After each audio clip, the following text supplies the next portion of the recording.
ಓಂ ಶಾಂತಿ. ನಿಮಗೆ ಹಾಗೂ ನಿಮ್ಮನ್ನ ಯಾರು ಇಷ್ಟಪಡ್ತಾರೋ ಒಳ್ಳೆಯವರು ಅವರಿಗೆ ಒಳ್ಳೆಯದಾಗಲಿ. ಇವರ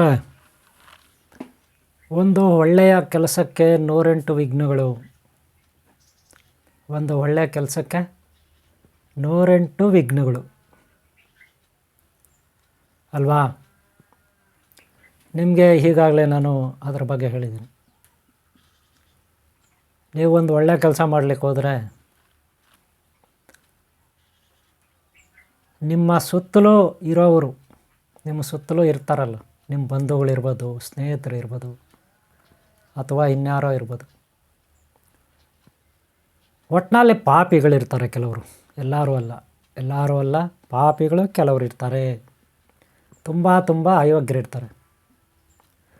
ಅವರು ನಿಮಗಿಂತ ಚಿಕ್ಕವರು ಇರ್ಬೋದು, ನಿಮಗಿಂತ ದೊಡ್ಡವರು ಇರ್ಬೋದು.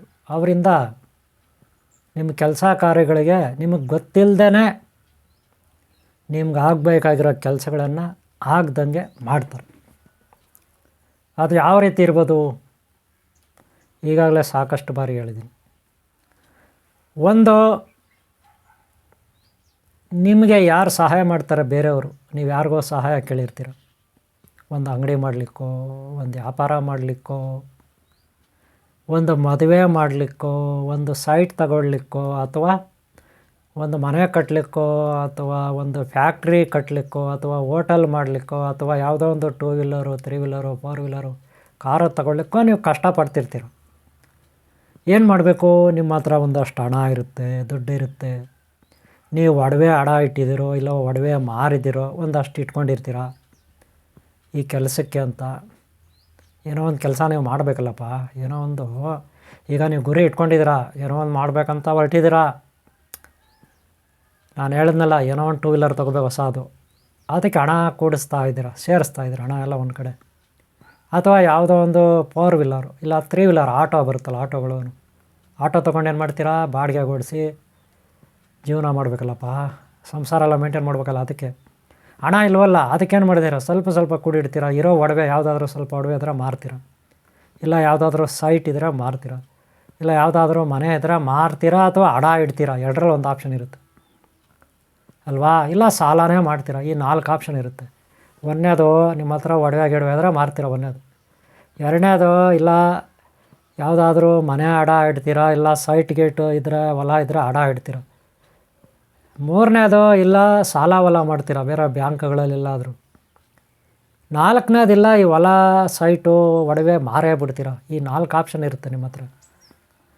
ಒಟ್ಟಿನಲ್ಲಿ ಇಲ್ಲ ಯಾರನ್ನಾರ ಸಾಲ ಕೇಳಿರ್ತೀರ, ಅದೇ ಬಡ್ಡಿಗೆ ಹೇಳಿದ್ನಲ್ಲ, ಸಾಲ ಮಾಡ್ತೀರ. ಏನೋ ಕಷ್ಟಪಡಬೇಕೀಗ, ಸ್ವಲ್ಪ ಹಣ ಸೇರಿಸ್ಬೇಕು. ಅದು ಸೇರಿಸಿ ನೀವೇನೋ ಹೇಳಿದ್ನಲ್ಲ, 2 ವೀಲರ್ ತೊಗೊಳ್ತಿರೋ, 3 ವೀಲರ್ ತೊಗೊಳ್ತಿರೋ, ಇಲ್ಲ ಕಾರ್ ತೊಗೊಳ್ತಿರೋ, ಲಾರಿ ತೊಗೊಳ್ತಿರೋ, ಬಸ್ ತೊಗೊಳ್ತಿರೋ, ಒಟ್ಟಿನಲ್ಲಿ ಬಾಡಿಗೆಗೆ ಓಡಿಸ್ತಿರೋ ಅಥವಾ ಸ್ವಂತಕ್ಕೆ, ಅದು ನಿಮ್ಮಿಷ್ಟ. ಕಷ್ಟಪಟ್ಟು ಅದನ್ನು ಏನೋ ಮಾಡಿ ಸಂಪಾದನೆ ಮಾಡ್ಕೋಬೇಕು, ಇದು ನಿಮ್ಮದೊಂದು ಉದ್ದೇಶ ಇದೆ. ಅದರಿಂದ ಮುಂದೆ ನಿಮ್ಮ ಜೀವನೋಪಾಯಕ್ಕೆ ಏನೋ ಒಂದು ವ್ಯವಸ್ಥೆ ಮಾಡ್ಕೋಬೇಕು ಅಲ್ವಾ? ಅದಕ್ಕಾಗಿ ಕಷ್ಟಪಡ್ತಿರ್ತೀರ. ಇನ್ನೇನು ಇಲ್ಲಿ ಕಳ್ತನ ಮಾಡ್ತಿಲ್ಲ, ಯಾರು ತಲೆ ಹೊಡಿತಾ ಇಲ್ಲ, ಯಾರಿಗೂ ನೀವು ಮೋಸ ಮಾಡ್ತಿಲ್ಲ, ಯಾರನ್ನೂ ತುಳಿಲಿಕ್ಕೆ ಹೋಗ್ತಿಲ್ಲ. ನಿಮ್ಮದೇ ಆದ ಕಷ್ಟ, ನಿಮ್ಮದೇ ಆದ ನೋವು, ನಿಮ್ಮದೇ ಆದ ಬಾಧೆ, ನಿಮ್ಮದೇ ಆದ ಒಂದು ಜೀವನ ಇದು. ಅದಕ್ಕಾಗಿ ನೀವು ಕಷ್ಟಪಡ್ತಾಯಿದ್ದೀರ ಅಲ್ವಾ?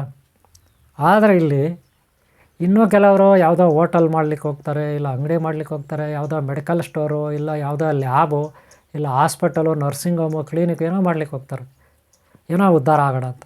ಇನ್ನು ಕೆಲವರು ಫ್ಯಾಕ್ಟ್ರಿ, ಹಾಗೆ ಇನ್ನು ಕೆಲವರು ಯಾವುದೋ ರೈತರಾದರೆ ಒಳ್ಳೆ ಬೆಳೆ ಇಡಬೇಕು. ಅದಕ್ಕಾಗಿ 1 ಲಕ್ಷ 2 ಲಕ್ಷ 3 ಲಕ್ಷ 5 ಲಕ್ಷ ಬೇಕಾಗುತ್ತೆ ಒಂದು ಸಾರಿ ಬೆಳೆ ಇಡಬೇಕಂದ್ರೆ. ಒಂದು ಸಾರಿ ಅಷ್ಟು ಬಂಡವಾಳ ಹಾಕಿ ಮತ್ತೆ ಬರ್ತದೆ ಇಲ್ಲ, ಹೇಳೋಕ್ಕೆ ಬರೋದಿಲ್ಲ. ಹಾಗೆ ಎಲ್ಲರ ಅವಸ್ಥೆನೂ ಅಷ್ಟೇ.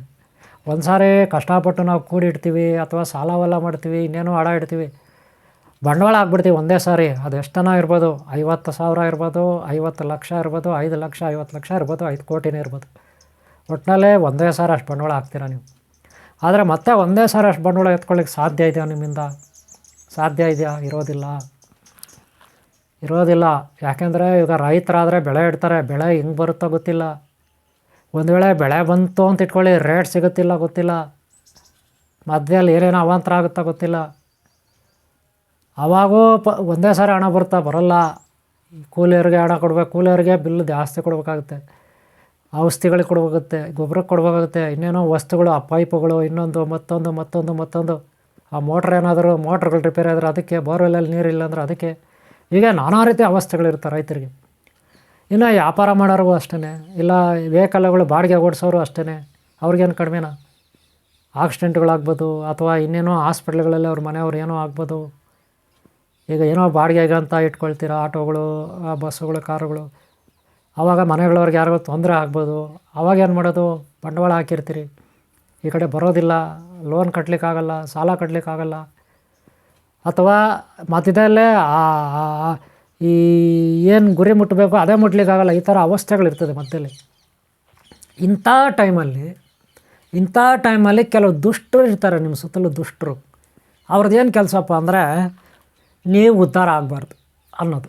ಅದಕ್ಕೆ ನಿಮ್ಮನ್ನು ತುಳಿಬೇಕು. ಅದಕ್ಕೆ ಏನೇನೋ ಕಿರಿಕಿರಿ ಮಾಡ್ತಿರ್ತಾರೆ, ಏನೇನೋ ಅಡ್ಡದಾರಿಗಳು ತೋರಿಸ್ತಾರೆ. ನಿಮಗೇನೂ ಕುಡಿಯೋ ಅಭ್ಯಾಸ ಇರೋದಿಲ್ಲ, ಇನ್ಯಾವುದೋ ಅಭ್ಯಾಸ ಇರೋದಿಲ್ಲ, ಇನ್ಯಾವುದೋ ಚಟ ಇರಲ್ಲ, ಇನ್ಯಾವುದಕ್ಕೂ ನೀವು ದಾಸರಾಗಿರಲ್ಲ. ನೀವಾಯಿತು, ನಿಮ್ಮ ಮನ ಆಯಿತು, ನೀವು ಊಟ ಆಯಿತು, ತಿಂಡಿ ಆಯಿತು, ತೀರ್ಥ ಆಯಿತು, ನಿಮ್ದು ಅಷ್ಟೇ ಇರ್ತೀರ. ಸುಖವಾದ ಜೀವನ ಏನೋ ಇರೋದರಲ್ಲಿ ಸುಖವಾಗಿರ್ತೀರ. ಅಣ್ಣ ತಮ್ಮ, ಅಕ್ಕ ತಂಗಿ, ಭಾವ ಮಾವ, ಚಿಕ್ಕಪ್ಪ ಚಿಕ್ಕಮ್ಮ, ದೊಡ್ಡಮ್ಮ ಹೀಗೆ, ತಾತ ಅಜ್ಜಿ, ಅಪ್ಪ ಅಮ್ಮ, ಮಕ್ಕಳು ಹೀಗೆ ನೀವು ಆರಾಮಾಗಿ ಇರ್ತೀರಪ್ಪ. ಆದರೆ ನೀವು ಉದ್ಧಾರ ಆಗ್ತಿರಲ್ಲ. ಈಗ ಅದು ನೋಡೋಕ್ಕಾಗ್ತಾಯಿಲ್ಲ ಯಾರಿಗೆ?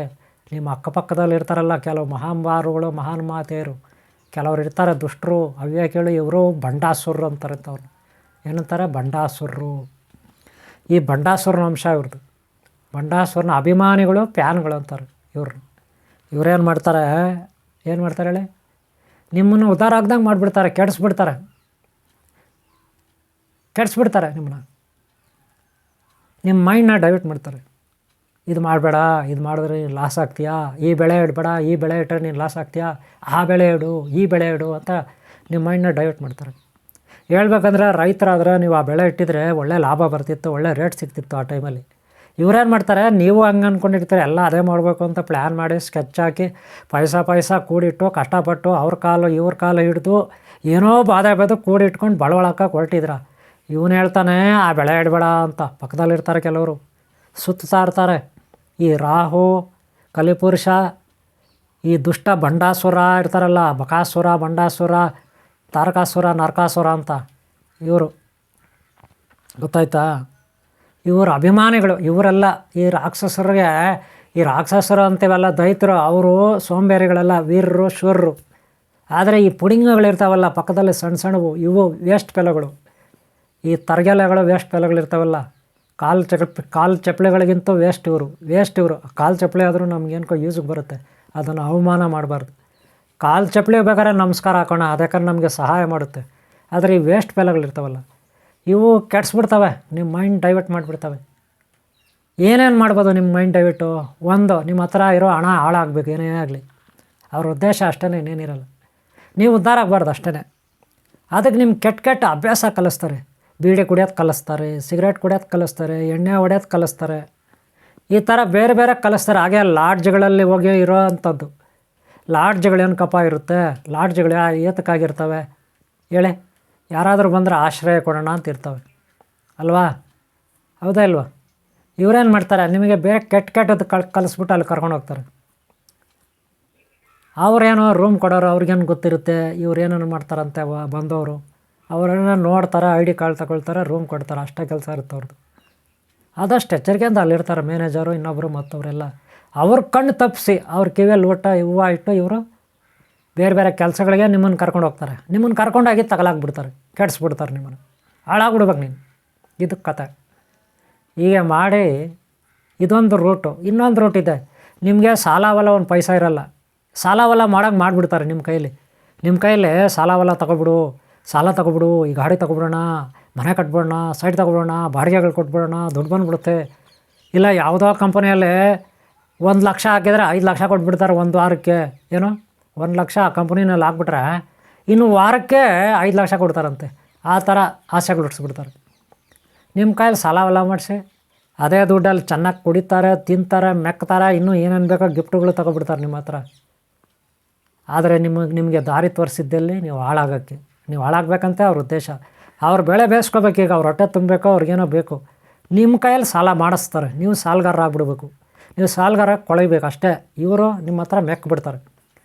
ನೀವೇನು ಮಾಡ್ತೀರಿ, ನಿಮ್ಮ ಮೈಂಡ್ ಪಾಪ ಏನೋ ಒಳ್ಳೆಯವನಲ್ಲ, ಸ್ನೇಹಿತ, ಬೇಕಾಗಿರೋನು, ನಮ್ಮವನು ಅಂತ ನೀವು ಎಷ್ಟೋ ದಿನದಿಂದ ನೋಡಿದ್ದೀನಿ ಅನ್ನೋ ಥರ ಅವ್ರ ಮಾತು ಕೇಳಿಬಿಡ್ತೀರ. ನೋಡಿರಿ, ನೀವು ಸಾಲಗಾರರೇ ಅಲ್ಲ, ಯಾವತ್ತೂ ಯಾರ ಹತ್ರನೂ ಉಸ್ಕೊಂಡಿಲ್ಲ, ಯಾರು ಸಾಲ ಕೊಡು ಅಂತ ನಿಮ್ಮ ಮನೆ ಹತ್ರ ಬಂದಿಲ್ಲ. ಇವರು ಯಾವ ಮಟ್ಟಕ್ಕೆ ತಂದಿರ್ತಾರಂದರೆ, ಸಾಲಗಾರ ಕಾಟ ನಿಮ್ಗೆ ಹೆಚ್ಚಾಗಿ ನೀವು ಆತ್ಮಹತ್ಯೆ ಮಾಡ್ಕೋಬೇಕು, ಆ ಮಟ್ಟಕ್ಕೆ ತಂದು ಕೊಡ್ತಾರೆ. ಇಲ್ಲ ಊರು ಬಿಟ್ಟು ಓಡೋಗ್ಬೇಕು, ಇಲ್ಲ ಇದ್ರ ಕೆಳಗೆ ಯಾವುದ್ರ ಕೆಳಗೆ ಟೇಬಲ್ ಕೆಳಗೆ ಬಚ್ಚಿಟ್ಕೋಬೇಕು ಅಂಥ ಪರಿಸ್ಥಿತಿ ತಂದುಬಿಡ್ತಾರೆ ನೀವು. ಇಂಥವ್ರನ್ನ ಬಂಡಾಸುರರು ಅಂತಾರೆ. ಗೊತ್ತಾಯ್ತಲ್ಲ. ಇನ್ನೊಂದಿದೆ ಹೇಳ್ತೀನಿ ಕೇಳಿ, ಬಂಡಾಸುರ ವಂಶ ಏನಪ್ಪ ಅಂದರೆ, ನೀವು ಯಾರಿಗೋ ಕಷ್ಟ ಏನೋ ಸಾಲವಲ್ಲ ಬೇರೆ ಕಡೆ ಮಾಡಿ ಬೇರೆಯವ್ರಿಗೆ ಹಣ ಕೊಟ್ಟಿರ್ತೀರ, ಅವ್ರ ಕಷ್ಟಕ್ಕೆ ಅಂತ ಕೊಟ್ಟಿರ್ತೀರ. ಇಲ್ಲ ಮನೆ ಅಡ ಇಡ್ತಿರೋ, ಒಡವೆ ಹೆಂಡ್ತಿದು ಮಕ್ಕಳದು ಒಡವೆ ಬ್ಯಾಂಕಲ್ಲೇ ಎಲ್ಲೋ ಸೇಟುಗಳ ಹತ್ರ ಅಡ ಇಡ್ತಿರೋ, ಅದು ಗೊತ್ತಿಲ್ಲ. ಒಟ್ಟಿನಲ್ಲಿ ಹಣ ತಂದು ಇವ್ರಿಗೆ ಕೊಡ್ತೀರ ಸಹಾಯಕ್ಕೆ ಅಂತ. ಕೊಟ್ಟ ಮೇಲೆ ಇವರು ಪ್ರಾರಂಭದಲ್ಲೇ ನಿಮ್ಗೆ ಒಳ್ಳೆ ಥರನೇ ಇರ್ತಾರೆ. ಆಮೇಲೆ ಬರ್ತಾ ನೀವು ಕೇಳ್ತೀರಾ, ಹಣ ಕೊಟ್ಟಿಲ್ಲಲ್ಲ ಇವರು, ಅಲ್ಲಿ ಬಡ್ಡಿನೂ ಕಟ್ಟಿಲ್ಲಲ್ಲ, ಬಡ್ಡಿ ಕಟ್ಟಬೇಕಲ್ಲ, ಯಾರು ಕಟ್ಟೋದು? ನೀವು ಕೊಟ್ಬಿಟ್ಟಿರ್ತೀರ ನಿಮ್ಮದು ಮನೆಯೋ ಹೊಲನೋ ಒಡವೆನೋ ಅಡ ಇಟ್ಟು, ಇಲ್ಲ ಶ್ಯೂರಿಟಿ ಹಾಕಿ. ಇವರು ಕಟ್ಟಲ್ಲ. ಆಮೇಲೆ ಕೊಟ್ಟವ್ರು ಸುಮ್ಮನೆ ಇರ್ತಾರ, ನೀವು ಶ್ಯೂರಿಟಿ ನಿಮ್ಮನ್ನು ಕೇಳ್ತಾರೆ. ಅಥವಾ ನೀವು ಒಡವೆ ಇಟ್ಟಿದ್ರೆ ಒಡವೆ ಯಾರು ಬಿಡಿಸ್ಕೊಡ್ತಾರೆ? ಈಗ ನಿಮ್ಮದು ಒಡವೆ ಮನೆಯ ಸೈಟ್ ಅಡ ಹಾಕಿದರೆ ಯಾರು ಬಿಡಿಸ್ಕೊಡ್ತಾರೆ? ನಿಮ್ಮದು ಹೊಲ ಅಡ ಹಾಕಿದರೆ ಯಾರು ಬಿಡಿಸ್ಕೊಡ್ತಾರೆ? ನಿಮ್ಮದು ನೀವು ನಿಮ್ಮ ಮನೇಲಿ ಬಯಸ್ಕೋಬೇಕು. ಅಣ್ಣ ತಮ್ಮ ಅಕ್ಕ ತಂಗಿ ಭಾವ ನಿಮ್ಮ ಮನೆ ಮಕ್ಕಳು ಮಾಡಿದೆ ಅವ್ರ ಹತ್ರ ನೀವು ಬಯಸ್ಕೋಬೇಕು. ಅಥವಾ ನಿಮ್ಮ ಗಂಡ ಇನ್ನೊಬ್ಬರು ಮತ್ತೊಬ್ಬರು ನಿಮ್ಮವ್ರ ಹತ್ರ ಎಲ್ಲ ಬಯಸ್ಕೋಬೇಕು ನೀವು ಇವ್ರು ಮಾಡೋ ಕೆಲಸಕ್ಕೆ. ಆವಾಗ ನಿಮ್ಗಿರೋದು ಒಂದೇ ದಾರಿ, ಇಲ್ಲ ಊರು ಬಿಟ್ಟು ಓಡೋಗೋದು, ಇಲ್ಲ ನೇಣು ಹಾಕ್ಕೊಳ್ಳೋದು, ಇಲ್ಲ ಕೊರ್ಕೊಂಡು ಸದಾ ಅವ್ರನ್ನ ತಿಳ್ಕೊಂಡು ಅಳ್ಕೊಂಡು ಕೂತ್ಕೊಳ್ಳೋದು. ನೀವು ಜಗಳಕ್ಕೆ ಹೋದ್ರೆ ಅವ್ರು ಎಂಥವ್ರು ಗೊತ್ತಾ, ಭಾಳ ಪುಡಿಂಗ್ಗಳಿರ್ತಾರೆ ಎಲ್ಲ. ಅವ್ರದ್ದೇನು ಕೆಲಸ ಮೂರು ಬಿಟ್ಟವ್ರು ಅಂತಾರಂಥವ್ರನ್ನ. ಮೂರು ಬಿಟ್ಟವ್ರ ಕತೆ ಅವ್ರ ಹತ್ರ ನಿಂತ್ಕೊಳ್ಳೋಕ್ಕಾಗುತ್ತಾ ಹೇಳಿ? ಎಲ್ಲ ಬಿಟ್ಬಿಟ್ಟಿರ್ತಾರೆ ಅವ್ರಿಗೇನು ಬೇಕಾಗಿಲ್ಲ. ದೌರ್ಜನ್ಯ, ಜಗಳ, ದರ್ಪ, ಕುಚಾದ್ಯ, ಕುತಂತ್ರ ಅಂಥ ಬಂಡಾಸುರ ವಂಶ ಇದು. ಗೊತ್ತಾಯ್ತಾ? ಇಂಥ ಬಂಡ್ರ ಹತ್ರ ಏನು ಮಾಡೋಕ್ಕಾಗುತ್ತೆ? ಮೋಸ ಮಾಡಿಬಿಡ್ತಾರೆ, ನಂಬಿಸ್ಬಿಡ್ತಾರೆ. ಹಾಗೆ ಹಿಂಗೆಲ್ಲ ನಿಮ್ಮ ಸುತ್ತಲೂ ಬಂಡಾಸುರರು ಇರ್ತಾರೆ. ಬಂಡಾಸುರ ಪ್ಯಾನ್ಸು, ಬಂಡಾಸುರಲ್ಲ, ಬಂಡಾಸುರ ವೀರರು. ಬಂಡಾಸುರ ವೀರ, ನರಕಾಸುರ ವೀರ, ಕಂಸ ವೀರ, ಇವರೆಲ್ಲ ವೀರ್ರೇ. ರಾವಣ, ಕುಂಭಕರ್ಣ, ಹಿರಣ್ಯಕಪ್ಶ ಇವರೆಲ್ಲ ವೀರ್ರಿ, ಶೂರರು, ಸೋಂಬೇರಿಗಳೆಲ್ಲ. ಆದರೆ ಇವ್ರು ಇರ್ತಾರೆ, ಅವರ ಹೆಸರು ಹೇಳ್ಕೊಂಡು ಬದುಕೋದು ಇವರು. ಗೊತ್ತಾಯ್ತಲ್ಲ? ಇನ್ನೇನೋ ಅವ್ರ ಕಾಲು ಚಪ್ಪಲಿಗೂ ಹೋಗ್ತಿರಲ್ಲ ಇವರು, ಅಂಥ ಅಯೋಗ್ಯರಿರ್ತಾರೆ ಇವರು. ಈಗ ಇವ್ರದ್ದು ಇದೇ ಕೆಲಸ, ಕುಚಾದ್ಯ, ಇನ್ನೊಬ್ಬರಿಗೆ ಪರಾವಲಂಬಿ ಆಗಿ ಬದುಕ್ತಿರ್ತಾರೆ. ಗೊತ್ತಾಯ್ತಲ್ಲ? ಪರಾವಲಂಬಿಯಾಗಿ ಬದುಕ್ತಾ ಇರ್ತಾರೆ. ಅದಕ್ಕೆ ಇಂಥವರಿಂದ ಹೆಂಗೆ ತಪ್ಪಿಸ್ಕೊಳ್ಳೋದು ಸ್ವಾಮಿ ಅಂತ ನಿಮ್ಮದು ಒಂದು ಸಮಸ್ಯೆ ಬರುತ್ತೆ. ಇಂಥ ದುಷ್ಟರಿಂದ, ಇಂಥ ಅಯೋಗ್ಯರಿಂದ ಈಸ್ಕೊಬಿಟ್ಟಿರ್ತಾರೆ, ನಿಮ್ಮ ಹತ್ರ ಕೊಟ್ಟಿರಲ್ಲ, ತಗಲಾಕ್ಬಿಟ್ಟಿರ್ತಾರೆ ನಿಮಗೆ, ನಿಮ್ಮನ್ನು ಸಾಲಗಾರರ ಮಗನಾಗಿ ಮಾಡಿಬಿಟ್ಟಿರ್ತಾರೆ. ಇಂಥವ್ರಿಂದ ಹೆಂಗೆ ನಾವು ತಪ್ಪಿಸ್ಕೊಳ್ಳೋದು? ಅದಕ್ಕೊಂದು ದಾರಿ ಇದೆ. ಒಳ್ಳೆಯ ಗುರುಗಳಿಗೆ ನೀವು ಶರಣಾಗಬೇಕು.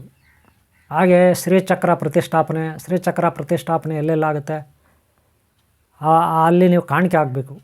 ದಾನ ಧರ್ಮ ದಕ್ಷಿಣೆ ಅಂತೀವೆಲ್ಲ ಹಾಕಬೇಕು. ಇಲ್ಲ ನಿಮ್ಮಿಂದ ಸಾಧ್ಯವಾದರೆ ನಿಮ್ಮ ಮನೆಯಲ್ಲೇ ಶ್ರೀಚಕ್ರ ಪ್ರತಿಷ್ಠಾಪನೆ ಮಾಡಬೇಕು. ಇಲ್ಲ ಒಳ್ಳೆಯ ಗುರುಗಳ ಸಲಹೆ ಕೇಳಿ ಅವರು ಪಾದ ಸೇವೆ ಪಾದ ಪೂಜೆ ಎಲ್ಲ ಮಾಡಬೇಕು. ಗೊತ್ತಾಯ್ತಾ? ಅದಕ್ಕೂ ಕಲ್ಲಾಗ್ತಾರೆ ಇವರು. ಹುಷಾರಾಗಿರ್ರಿ, ನೀವು ಒಳ್ಳೆ ಕೆಲಸ ಮಾಡೋಕ್ಕೆ ಹೋಗ್ತೀರಾ, ಪಾದ ಪೂಜೆ ಮಾಡೋದು ಇಲ್ಲ ಶ್ರೀಚಕ್ರ ಪ್ರತಿಷ್ಠಾಪನೆ ಮಾಡೋದು, ಒಂದು ಒಳ್ಳೆಯ ಉದ್ದೇಶ ಇಟ್ಕೊಬಿಟ್ಟು ಎಲ್ಲರಿಗೂ ಹೇಳ್ಕೊಬಿಡ್ತೀರ ಪಕ್ಕದಲ್ಲಿ ಅಕ್ಕಪಕ್ಕ. ಅದೇ ನೀವು ಮಾಡೋ ಮೊದಲನೇ ತಪ್ಪು. ಅವ್ರಿಗೆ ಹೊಟ್ಟೆ ಉರಿ ಆಗಿಬಿಡುತ್ತೆ, ಅಸೂಯೆ ಆಗಿಬಿಡುತ್ತೆ ನಿಮ್ಮ ಮೇಲೆ. ಯಾಕಂದರೆ ನೀವು ಉದ್ಧಾರ ಆಗಿಬಿಡ್ತೀರಲ್ಲ. ಈಗ ಅದು ಆಗಬಾರ್ದು ಅಂತ ಏನೇನೋ ಹೇಳ್ಕೊಡ್ತಾರೆ, ಆ ಗುರುಗಳು ಸರಿಯಿಲ್ಲ, ಅವ್ನು ಹಂಗೆ ಹಿಂಗೆ, ಅವ್ನು ಸರಿಯಿಲ್ಲ ಇವ್ನು ಸರಿಯಿಲ್ಲ, ಅದು ಮಾಡಬೇಡ, ನಿಮ್ಗೆ ಒಳ್ಳೆದಾಗಲ್ಲ ಈ ಥರ ಫಿಟ್ಟಿಂಗ್ ಇಟ್ಬಿಡ್ತಾರೆ. ಅದಕ್ಕೆ ಹುಷಾರಾಗಿರಿ, ಯಾರ ಮಾತು ಕೇಳಬೇಡಿ, ಒಳ್ಳೆ ಥರ ಇರಿ. ನಿಮ್ದೇನು ಒಳ್ಳೆ ಉದ್ದೇಶಗಳಿದೆ ಅದರಲ್ಲಿ ಹೋಗಿ, ಸರಿನಾ? ಆದಷ್ಟು ನಾನು ವೀಡಿಯೋಗಳು ನೋಡಿ, ಹಿಂದೆ ಹಾಕಿದ್ದೀನಿ, ತುಂಬ ವೀಡಿಯೋಗಳು ಹಾಕಿದ್ದೀನಿ ನೋಡಿ. ಹಾಗೆ ಎಲ್ಲೆಲ್ಲಿ ದೀಕ್ಷೆ ಆಗುತ್ತೆ, ದೀಕ್ಷೆ ಮಂತ್ರೋಪದೇಶ ಆಗುತ್ತೆ, ಅಲ್ಲಿ ಎಲ್ಲಾಗುತ್ತೆ ಆಯಾ ದೇವಸ್ಥಾನಗಳಿಗೆ, ಆಯಾ ದೀಕ್ಷಾ ಕಾರ್ಯಕ್ರಮಗಳಿಗೆ, ಆಯಾ ಶ್ರೀಚಕ್ರ ಪ್ರತಿಷ್ಠಾಪನೆ ಯಾರು ಮಾಡಿಸ್ತಾರೆ ಅಂಥವ್ರಿಗೆಲ್ಲ ದಕ್ಷಿಣೆ ಹಾಕಿ ಕಾಣಿಕೆ ಹಾಕಿ ನಿಮ್ಮ ಕೈಲಾದ ಮಟ್ಟಿಗೆ ಅಂಥವ್ರು ಇರ್ತಾರೆ. ಅವರೆಲ್ಲ ಸೇವೆ ಮಾಡೋರು, ಧರ್ಮ ಸೇವೆ ಮಾಡೋರು, ಅಂಥವ್ರಿಗೆಲ್ಲ ಹಾಕಿ. ಅದರಿಂದ ನಿಮಗೆ ಪುಣ್ಯಶಕ್ತಿ ಬರುತ್ತೆ. ಅವರ ಆಶೀರ್ವಾದ ಲಭಿಸುತ್ತೆ. ದೈವ ಗುರು ಶಕ್ತಿಗಳ ಆಶೀರ್ವಾದ ನಿಮ್ಗೆ ಲಭಿಸುತ್ತೆ. ಇದರಿಂದ ನಿಮ್ಮ ಶತ್ರುಗಳು ನಾಶ ಆಗ್ತಾರೆ, ನಿಮ್ಮ ಸಂಕಷ್ಟಗಳು ದೂರ ಆಗ್ತವೆ. ದಾರಿದ್ರ್ಯ ನಿವಾರಣೆ ಆಗುತ್ತೆ, ರೋಗಗಳು ನಾಶ ಆಗ್ತವೆ, ಸಾಲಗಾರರ ಬಾಧೆಯಿಂದ ನೀವು ಮುಕ್ತರಾಗ್ತೀರ, ಆಗಬೇಕಾದ್ರೆ ಕೆಲಸಗಳು ಆಗ್ತವೆ, ನೀವು ಮುಟ್ಟಿದ್ದೆಲ್ಲ ಬಂಗಾರ ಆಗ್ತದೆ. ಇದರಲ್ಲಿ ಯಾವುದೇ ಡೌಟ್ ಬೇಡ ನಿಮಗೆ. ಆದರೆ ದುಷ್ಟರಿದ್ದಾರೆ, ಬಂಡಾಸುರ ವಂಶ ಇರುತ್ತೆ, ಹುಷಾರು. ಅವ್ರ ಅವರಿಂದ ನೀವು ಬಿಡುಗಡೆ ಆಗಬೇಕಷ್ಟೇ. ಅವರಿಂದ ದೂರ ಇರಬೇಕು. ದುಷ್ಟನ ಕಂಡ್ರೆ ದೂರ ಇರಬೇಕು ಅಂತಾರೆ ದೊಡ್ಡವರು. ಅದಕ್ಕೆ ಮೊದಲೇ ದೂರ ಇರ್ರಿ. ಎಲ್ಲ ನೀವು ಕಳ್ಕೊಂಡ್ಮೇಲೆ, ಅವರಿಂದ ಅನ್ಯಾಯ ಆದಮೇಲೆ ಗುರುಗಳೇ ಹಿಂಗಾಗಾಯ್ತು, ದೇವರೇ ಹಿಂಗಾಗಾಯ್ತು ಅಂದರೆ ನಿಮ್ಮನ್ನು ಯಾರು ಕಾಪಾಡಲ್ಲ ಹೋಗಿ. ಮೊದಲೇ ಈ ಪುಡಂಗಿ ಬಂಡಾಸುರರಿಂದ ದೂರ ಇರಿ, ಸರಿನಾ? ಇಷ್ಟು ಹೇಳ್ತೀನಿ. ಓಕೆ, ನಿಮ್ಮ ಎಚ್ಚರಿಕೆ ನಿಮಗಿರಲಿ. ಎಲ್ಲ ಕೆಲಸ ಕಾರ್ಯಗಳಲ್ಲಿ ಹುಷಾರಾಗಿರಿ. ಆದಷ್ಟು ನೀವು ವಿದ್ಯೆ ಕಲೀರಿ. ಯಾರಾದರೂ ಶ್ರೀಚಕ್ರ ಅಥವಾ ಸಪ್ತಚಕ್ರಗಳು ಅಥವಾ ಕುಂಡಲಿನಿ ಸಾಧನೆ ಇದ್ರ ಬಗ್ಗೆ ವಿದ್ಯೆ ಕಲಿಬೇಕನ್ಸಿದ್ರೆ ನೀವು ನಮ್ಮ ಆನ್ಲೈನ್ ಕ್ಲಾಸ್ಗೆ ಸೇರ್ಕೋಬೋದು.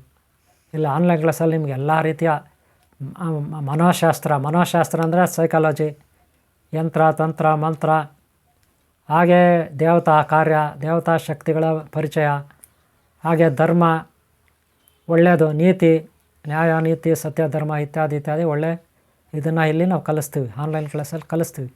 ಕುಂಡಲಿನಿ ಸಾಧನೆ, ಯೋಗ ಸಾಧನೆ, ಇದರಲ್ಲಿ ಎಲ್ಲ ಬಂದ್ಬಿಡುತ್ತೆ. ಇಡೀ ಜಗತ್ತಿನಲ್ಲಿ ಏನೆಲ್ಲ ಇದೆ ಎಲ್ಲ ಕುಂಡಲಿನಿ ಸಾಧನೆ, ಸಪ್ತಚಕ್ರ ಸಾಧನೆಯಲ್ಲಿ ಬರುತ್ತೆ. ನೀವು ಕಲಿಯೋದಿದ್ರೆ ಆನ್ಲೈನ್ ಕ್ಲಾಸ್ ಜಾಯ್ನ್ ಆಗಿ. ಹಾಗೆ ಯಾವಾಗಲೂ ಒಳ್ಳೆಯ ಕಾರ್ಯಗಳನ್ನು ಮಾಡೋರಿಗೆ ಸಹಾಯ ಮಾಡಿ, ಕಾಣಿಕೆ ಹಾಕಿ, ದಕ್ಷಿಣ ಹಾಕಿ. ಇದರಿಂದ ನಿಮ್ಗೆ ಒಳ್ಳೆಯದಾಗುತ್ತೆ. ನಿಮ್ಮ ಕಷ್ಟಗಳು ನಿವಾರಣೆ ಆಗಲಿ. ನಿಮಗೆ ಹೆಣ್ಣು ಸಿಗಲಿಲ್ವಾ, ಹೆಣ್ಣು ಸಿಗುತ್ತೆ. ಗಂಡು ಸಿಗಲಿಲ್ವಾ, ಗಂಡು ಸಿಗುತ್ತೆ. ಮದುವೆ ಆಗಲಿಲ್ವಾ, ಮದುವೆ ಆಗುತ್ತೆ. ಮಕ್ಕಳಾಗಲಿಲ್ವಾ, ಮಕ್ಕಳಾಗುತ್ತೆ. ಐಶ್ವರ್ಯ ಇಲ್ವಾ, ಐಶ್ವರ್ಯ ಬರುತ್ತೆ. ರೋಗಗಳಿಂದ ನರಳ್ತಾ ಇದ್ದೀರಾ, ರೋಗಗಳು ನಿವಾರಣೆ ಆಗುತ್ತೆ. ಆರೋಗ್ಯ ಭಾಗ್ಯ ಲಭಿಸುತ್ತೆ. ವಿದ್ಯೆ ಅಲ್ವಾ, ವಿದ್ಯೆ ಲಭಿಸುತ್ತೆ. ಉದ್ಯೋಗ ಅಲ್ವಾ, ಉದ್ಯೋಗ ಲಭಿಸುತ್ತೆ. ಕೆಲಸ ಕಾರ್ಯಗಳಲ್ಲಿ ಯಶಸ್ಸನ್ನು ಕಾಣಬೇಕಾ ಅಂದರೆ ನಿಮ್ಮ ವ್ಯಾಪಾರ ಇರ್ಬೋದು, ಉದ್ಯಮ, ಯಾವುದೋ ಒಂದು ಉದ್ಯಮ, ವ್ಯಾಪಾರ, ಸಂಸ್ಥೆ ಇರ್ಬೋದು, ಸಂಘ ಸಂಸ್ಥೆ ಏನಾದರೂ ಸರಿ, ದೇವಸ್ಥಾನ, ಮಠ, ಇನ್ನೊಂದು ಮತ್ತೊಂದು ಏನೇ ಇರಲಿ, ಒಳ್ಳೆಯದಾಗುತ್ತೆ. ಅಷ್ಟೇ ಯಾಕೆ ಯೂಟ್ಯೂಬ್ ಚಾನಲಲ್ಲಿ ನೀವು ಈ ರೀತಿ ವೀಡಿಯೋಗಳು ಹಾಕ್ಕೊಂಡಿದ್ದೀರಾ, ಯೂಟ್ಯೂಬ್ ಚಾನಲಲ್ಲಿ ನೀವೇನಾದರೂ ದುಡ್ಡು ಮಾಡಬೇಕಾ? ನಿಮ್ಗೆ ಯಾರಾದರೂ ಅವ್ರಿಗೆ ಇಷ್ಟ ಬಂದಾಗ ತಲೆ ಕೆಟ್ಟವ್ರು ಇರ್ತಾರೆ. ಕೆಲವರು ತಲೆ ಕೆಟ್ಟವ್ರು ನಿಮಗೆ ಕಾಮೆಂಟ್ ಮಾಡ್ತಿದ್ದಾರಾ ಯೂಟ್ಯೂಬ್ ಚಾನಲಲ್ಲಿ? ಏನೋ ಹೊಟ್ಟೆ ಪಾಡ್ಗಂತ ಪಾಪ ನೀವೇನೋ ಒಂದೆರಡು ವೀಡಿಯೋ ಮಾಡಿಕೊಂಡು ಏನೋ ಯೂಟ್ಯೂಬಲ್ಲಿ ಬರೋ ಸಂಪಾದನೆಯಲ್ಲಿ ಜೀವನ ಮಾಡ್ಬೇಕಂತ ಹೊರಟಿರ್ತೀರ. ಯಾರ್ಯಾರೋ ತಲೆ ಕೆಟ್ಟ ಈ ಬಂಡಾಸುರ ಅಭಿಮಾನಿಗಳಿರ್ತಾರೆ, ಅವರೆಲ್ಲ ನಿಮಗೆ ಕೆಟ್ಟ ಕಾಮೆಂಟ್ಗಳು ಮಾಡ್ತಿರ್ತಾರೆ. ಅದ್ರ ಬಗ್ಗೆ ದಯವಿಟ್ಟು ನೀವು ತಲೆ ಕೆಡಿಸ್ಕೋಬೇಡಿ. ಮೀಡಿಯಾದವರು ಹೇಳ್ತಾ ಇದ್ದೀನಿ, ಸೋಷಿಯಲ್ ಮೀಡಿಯಾದವರೇ ಅಥವಾ ಪೇಪರ್ನವರೇ, ನಿಮಗೆ ನೀವು ಜನಗಳ ಸೇವೆ ಮಾಡ್ತೀರಾ, ಸಮಾಜ ಸೇವೆ ಮಾಡ್ತೀರಾ, ಇರೋದನ್ನು ಇದ್ದಂಗೆ ಮಾಡ್ತೀರಾ. ನಿಮಗೆ ಕೆಟ್ಟವರು ಕೆಲವು ದುಷ್ಟರು ಅವ್ಯಾಕಿಗಳಿರ್ತಾರೆ, ಅಜ್ಞಾನಿಗಳು, ಪಾಪಿಗಳವರು, ಬಂಡಾಸುರ ಅಭಿಮಾನಿಗಳು ಅಲ್ಲ, ಬಂಡಾಸುರ ಹೆಸರು ಹೇಳ್ಕೊಂಡು ಬದುಕೋರು. ಅಂಥವ್ರು ಏನೇ ಮಾಡ್ಕೊಳ್ಳಿ, ನೀವು ಅವ್ರ ಬಗ್ಗೆ ತಲೆ ಕೆಡಿಸ್ಕೋಬೇಡಿ. ಅವರು ಎಷ್ಟು ಕಾಮೆಂಟ್ ಬರೀತಾರೆ, ಎಷ್ಟು ಪೇಜ್ ಕಾಮೆಂಟ್ ಬರೀತಾರೆ, ಅಷ್ಟು ನಿಮಗೆ ಅವರ್ಸ್ ಸಿಗುತ್ತೆ, ಗಂಟೆಗಳು ಟೈಮಿಂಗ್ ಸಿಗುತ್ತೆ ನಿಮಗೆ. ಅದರಿಂದ ಇನ್ನೂ ಹೆಚ್ಚಿನ ದುಡ್ಡು ಬರುತ್ತೆ. ಅವ್ರು ಕೂತ್ಕೊಂಡು ತಲೆ ಕೆಡಿಸ್ಕೊಂಡಷ್ಟು ಅದರಿಂದ ಲಾಭ ನಿಮಗೇನೆ. ಅದಕ್ಕೆ ನೀವು ರಿಪ್ಲೈ ಮಾಡಬೇಡಿ. ಅವ್ರು ಮಾಡ್ಕೊಂಡು ಹೋಗಲಿ, ಅವ್ರು ಮಾಡಿದ್ದು ಅವ್ರಿಗಿರುತ್ತೆ, ನೀವು ಮಾಡಿದ್ದು ನಿಮಗಿರುತ್ತೆ. ಗೊತ್ತಾಯ್ತಲ್ಲ? ಎಲ್ಲರಿಗೂ ಹೇಳ್ತಾ ಇದ್ದೀನಿ, ನೀವು ಮಾಡಿದ್ದು ನಿಮ್ಮದು, ಅವ್ರು ಮಾಡಿದ್ದವರು. ಓಕೆ ಅವರೇ, ನಿಮ್ಗೆ ಯಾವಾಗ ಒಳ್ಳೆಯದಾಗಲಿ. ಕುಂಡಲಿನಿ ಸಾಧನೆ ಬಗ್ಗೆ ತಿಳ್ಕೊಳ್ಳಿ, ದೇವತೆಗಳ ಬಗ್ಗೆ ತಿಳ್ಕೊಳ್ಳಿ, ಗುರುಗಳ ಬಗ್ಗೆ ತಿಳ್ಕೊಳ್ಳಿ, ಶ್ರೀಚಕ್ರ ಬಗ್ಗೆ ತಿಳ್ಕೊಳ್ಳಿ. ಹಾಗೆ ದೀಕ್ಷೆ, ಮಂತ್ರೋಪದೇಶ ಇದೆ ಅಂದರೆ ಏನು ಅಂತ ಇವೆಲ್ಲ ತಿಳ್ಕೊಳ್ಳಿ. ನಿಮ್ಗೆ ಒಳ್ಳೆಯದಾಗಲಿ. ಹೆಚ್ಚಿನ ನಿಮಗೆ ಪುಣ್ಯಶಕ್ತಿ ಲಭಿಸಲಿ. ದೈವ ಗುರು ಆಶೀರ್ವಾದ ನಿಮಗಿರಲಿ. ಪ್ರಕೃತಿಯಲ್ಲಿ ನಿಮಗೆ ಎಲ್ಲ ರೀತಿಯ ಅನುಕೂಲಗಳಾಗಲಿ ಅಂತ ನಾನು ಬಯಸ್ತೀನಿ. ಈ ವಿಡಿಯೋ ನಿಮ್ಗೆ ಇಷ್ಟ ಆಗಿದ್ರೆ ಒಂದು ಲೈಕ್ ಮಾಡಿ. ನೀವು ಸಬ್ಸ್ಕ್ರೈಬ್ ಆಗಿಲ್ಲ ಅಂದರೆ ದಯವಿಟ್ಟು ಸಬ್ಸ್ಕ್ರೈಬ್ ಆಗಿ. ಏನಾದರೂ ನೀವು ನನ್ನ ಹತ್ರ ಸಲಹೆ ಕೇಳೋದಿದ್ರೆ ಒಳ್ಳೆಯ ಸಲಹೆಗಳು ಕೇಳಿ, ನಾನು ನಂಬರ್ ಕೊಡ್ತೀನಿ, ತಗೊಳ್ಳಿ. ಓಕೆ, ನಿಮ್ಗೆ ಒಳ್ಳೆಯದಾಗಲಿ. ನಿಮ್ಮನ್ನು ಯಾರು ಇಷ್ಟಪಡ್ತಾರೋ ಒಳ್ಳೆಯವರು, ಅವ್ರಿಗೆ ಒಳ್ಳೆಯದಾಗಲಿ. ಓಂ ಶಾಂತಿ, ಓಂ ಶಾಂತಿ, ಓಂ ಶಾಂತಿ, ಓಂ ಶಾಂತಿ.